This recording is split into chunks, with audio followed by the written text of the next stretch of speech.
2010, there was a memoir written by Alex Malarkey. He was in a very serious car accident with his father back in 2004. And after suffering serious injuries, in fact, he's a quadriplegic, he actually decided to tell everyone and write a book about his experience dying, going to heaven, meeting Satan, having a few conversations with him, and then coming back to life. Right? So this is actually part of a literary genre that I was unaware of until today. It's called heavenly tourism. That's a genre that exists. It's amazing. Yeah. And the reason why he's in the news today is because now, as a teenager, he's decided to come forward and say, yeah, I made the entire thing up.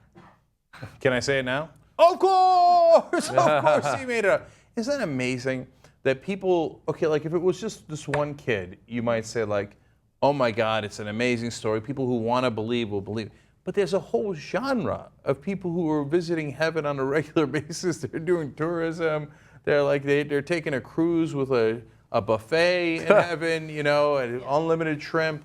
Like, how do you not realize that all of that's just... Can't they just write based on a true story? Or like, you know what I'm saying? Yeah. Like some of these things might have happened. I'm not sure. I was out of it. I might have fantasized about it, but maybe it didn't happen in real life. But the people who actually buy into this market are those who are looking for confirmation bias, right? Or who have confirmation bias, I should say. Right. All right, so let's hear from Alex Malarkey, which, by the way, it's hilarious that his last name is Malarkey. Oh, right? Let's hear from Alex Malarkey ourselves. He says, I did not die. I did not go to heaven. I love that somebody has to clarify that. That's a great quote. I did not die is a great quote because it's like, and I live to tell that I did not die. It's a definitional thing, right? Yeah. If you're around to say I did not die, you probably didn't. That's right. That's probably the most true thing anybody's ever said. Call a press conference, ladies and gentlemen. I just want to say I did not die. That's it, and that's it. So he gets a little more detailed about the reasons why he lied. He says, I said I went to heaven because I thought it would get me attention. When I made the claims that I did, I had never read the Bible. People have profited from lies and continue to. They should read the Bible, which is enough. The Bible is the only source of truth. Anything written by man cannot be infallible. Okay, well, maybe we should stop asking a 10-year-old kid about spirituality and the answers to the universe. Maybe that's what we should be doing. That's what you think, because he's going from one bad idea to another bad idea. He's just a young kid. He's just a young kid. Yeah, no, this time he's got it. He's got it figured out this time. The only truth, because remember when God, he used fountain pens to write it. I don't know if you remember, he wrote the Bible with fountain pens. Is that right? Yeah. Exactly what she said. These are just people looking for confirmation bias, and who fucking believes this kid went to heaven? A lot of people. A lot of people. You're right. I wonder if he read the Bible and he was reading it. He's like, oh shit, this happens in heaven. And he's like, oh wait, that wasn't mine. No, mine was made up. This is real. That's what so then he's like, God had okay, that's what happened. So God was the original author, and I just plagiarized that shit. Yeah. And now I feel guilty about it, so I should probably come clean. Yeah. Yeah. And by the way, as Jimmy points out, he's 10 now, right? I mean, no, he's a teenager now. He's a teenager now, right? He was 6 in 2004 when all this stuff happened, right?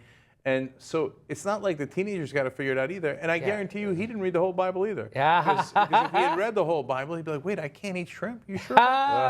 You sure? I mean, like, so it turns out not only did I not go to heaven, I'm never going to heaven because I once ate a lobster. Yeah. So he co-authored the book with his father, and his father refuses to answer any press inquiries about this at all. Really? Yeah. Yeah. But his mother, who is no longer with the father, was against this from the very beginning, and she released a statement. She says, it is both puzzling and painful to watch the book, The Boy Who Came Back from Heaven, to not only continue to sell, but to continue, for the most part, to not be questioned. So the mother was not behind this book at all from the very beginning, and I'm sure she feels a little bit of, I don't know, vindication now that... Well, Beth, we've always had your back. Yeah. We questioned. We've done stories before on these books where the people go to heaven and they come back, and then the news stories, like the mainstream networks will do news stories, and they'll credulously talk to the kids or the guys who came out. Oh, really? What else happened, right? Did you run into Moses at all? How, were the harps there and stuff? Come on, dude. How do you get 12 chapters out of that, by the way? That's a lot. Yeah. I mean, you know what I'm saying? Like, you're right. After so I went there was a light, there was a couple of angels, and there was a lot of, it was angel hair pasta. I don't know what, I'm guessing. It was great. We had a great meal. And that was it. I came back, and then like you said, they're probably like, who else was there? So the kid's like, Elvis was there, Bruce Lee, they were there. There was, exactly what you said. Like, they got to make up the next chapter. That's tough. My meeting with Walter Payton. Well, yeah, exactly. And, Bill Burr stole what I've been saying for the last 15 years in his special. He's like, if I go to heaven and then it turns out who's not there, right? Right. And he's like, oh, shit, my aunt didn't make it. I really loved her, man. So she's roasting over an open fire now, right? Yeah. Oh, that sucks. Wait, is this still heaven when I'm torn up the fact that my favorite aunt is being tortured as we speak? Yeah. Right? And so, by the way, he didn't really steal it. Yeah. Rational people come up with that on their own, right? Yeah. And so they didn't ask him who wasn't there, right? Because that's the next layer. Hey, was your grandmother? Oh, no, fuck, she didn't make it, man. Yeah, she didn't make it. I got bad news for you guys. Yeah. Grandma wasn't there. Yeah. Right? And they take it all at face value because they want to believe so badly. Yeah. He even said that he had a conversation with Satan, and that What Satan. the fuck was he doing up there? Yeah, I don't know. He had a conversation with Satan, and he tried to blame Alex for the car accident. Oh, Yeah. That's what Satan would do. He would if he were up. I was pretty sure he was down there, not up there. They let him visit every once in a Maybe while? he just went up to get some sugar or something. Yeah, that's right. Maybe that's part of the story. That's chapter 4. You didn't read it. Chapter 4, I'm there. The Satan day knocks on Satan you got any sugar? You got any sugar? And I was like, Satan, I'm sorry, I'm out of sugar. It's like, it's been your fault. This is all your fault. The cake's not going to be made. Yeah. Any hazelnut creamer at least? Yeah. No? God damn it. Satan's pissed. But your dad obviously kind of wanted to profit off of it. And he did. Yeah, and he did. And now, of course, nobody can find him. Right. So retailers are no longer selling the book. They're taking it off the shelves, which they should. I mean, if you want any credibility as a retailer, you know. So one more thing. The people who are closest to the prophets, so-called prophets, and the people who go to heaven, all that stuff, are the ones who believe the least, right? Because you know that it's just a schmuck down the, if you live with me, you're like, that guy's a schmuck, right? He can't even turn on, he can't fix a light bulb, right? And so-called prophets are real people like us, right? So my favorite story is Joseph Smith, right? So he's like, oh yeah, God talked to me, the tablets, the magic hat, the whole thing, I got to figure it out. And everybody's going along until it's actually much later on in Mormon history, as they're doing their pilgrimage, etc., where he decides, I want to fuck the maid, right? And so he says, oh, God just talked to me the other day, and he says, it's okay, you're allowed to have multiple wives, and I'm going to start with our maid, right?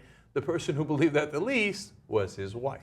That's when she's like, I'm out. This guy's full of shit. Of course he's not talking to God.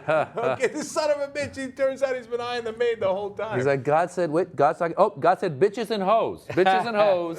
Yeah. God has spoken. The kid's And name so that's why Beth is like, of course it wasn't true. That's my 6-year-old son. I love him, but he didn't go to heaven, you idiots. The kid's name is Kevin Malarkey. I mean, that's when does your bullshit detector go off? The kid's name is called. How about it? What if his name was Joey Bullshitter? That's a great book, Joey. We got our next guest, Joey Bullshitter, coming on. He says he went to heaven. He wrote a book co-authored by Johnny Horsepucky.